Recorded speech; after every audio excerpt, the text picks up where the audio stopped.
¿Qué es el outsourcing y para qué sirve? El outsourcing es el término que se refiere al sistema de contratación en el que una empresa recurre a otra para que realice tareas especializadas. ¿Cuáles son los objetivos del outsourcing? Reducir costos operativos, elevar la calidad de productos y servicios, eliminar riesgos, crear redes de colaboración, delegar responsabilidades. ¿En qué consiste la reforma a la ley que regula el outsourcing? En 2021 entró en vigor la nueva reforma y cambió la manera en la que las empresas podían tercerizar sus actividades, y se realizó al considerar que el outsourcing se había utilizado como una herramienta para generar fraudes fiscales y limitar derechos de los trabajadores.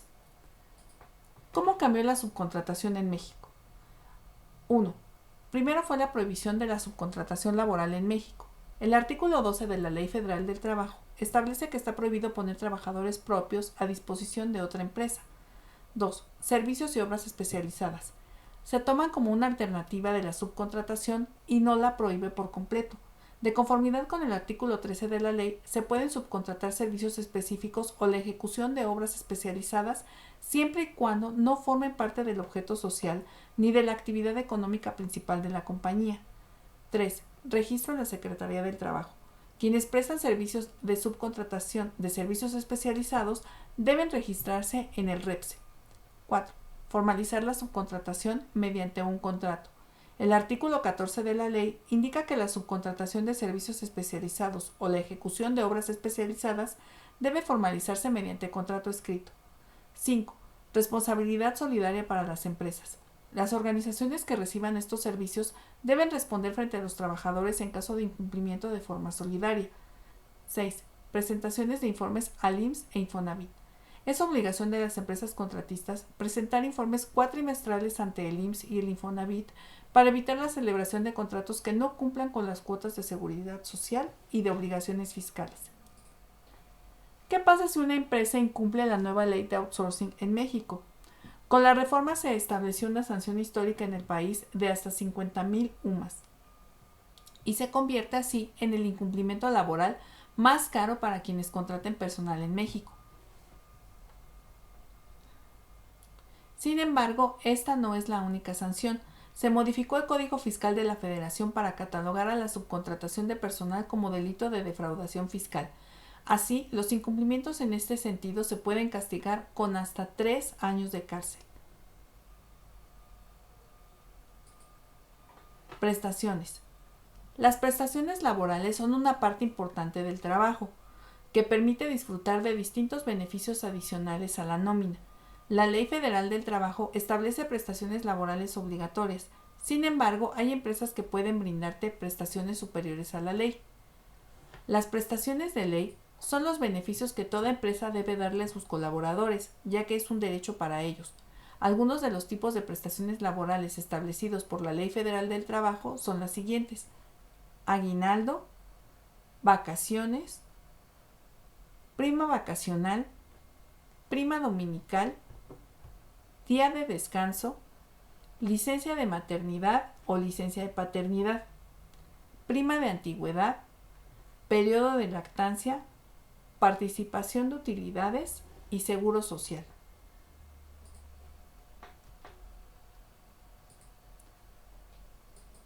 Las prestaciones superiores a la ley son las compensaciones adicionales que otorgan las empresas que no son obligatorias, las cuales pueden ser vacaciones extras, un fondo de ahorro, vales de despensa,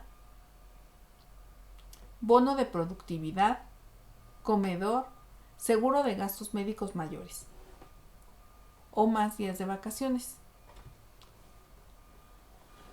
¿Cuáles son las obligaciones del patrón en caso de una crisis sanitaria?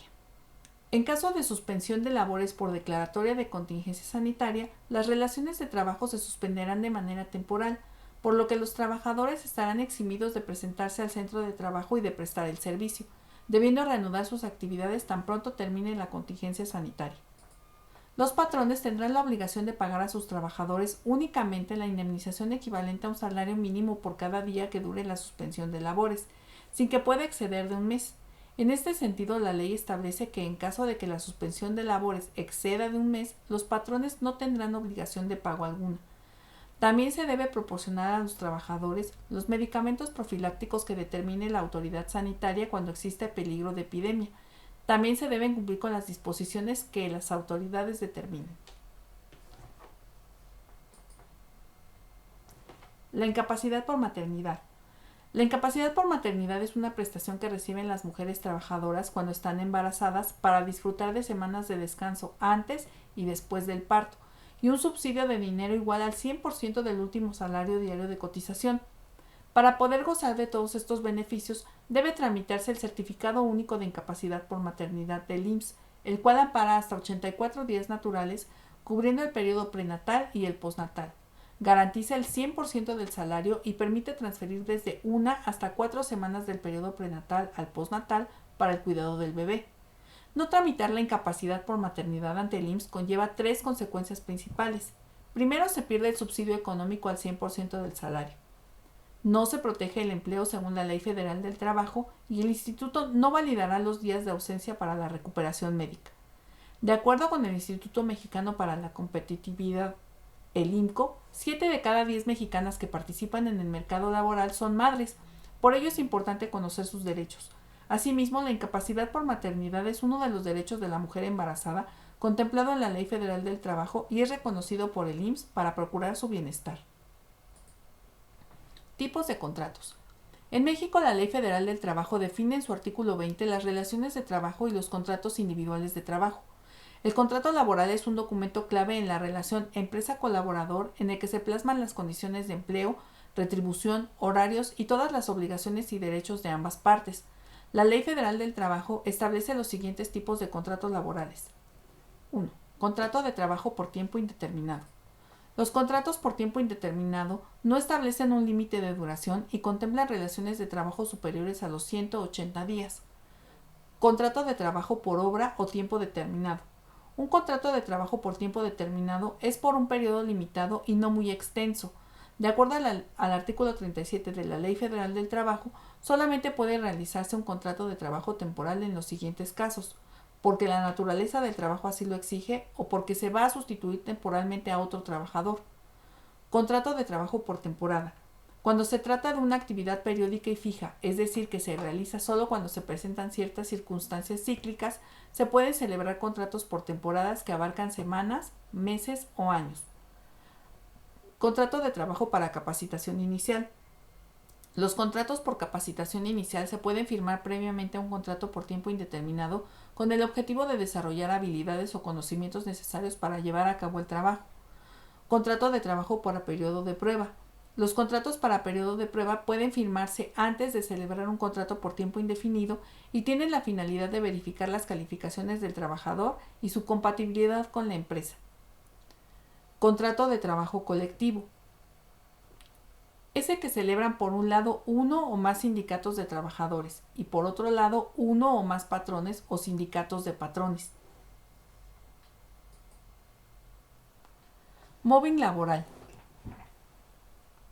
La violencia laboral está constituida por incidentes en los que el personal sufre abusos, amenazas o ataques en circunstancias relacionadas con su trabajo, que pongan en peligro su seguridad, su bienestar o su salud. De manera paralela, la violencia laboral puede entenderse como el tipo de violencia practicada en el ámbito de trabajo que consiste en acciones de intimidación sistemática y persistente como palabras, actos, gestos y escritos que atentan contra la personalidad, la dignidad o integridad de la víctima. Puede ser ejercido desde jerarquías superiores, iguales o incluso inferiores a las de la víctima.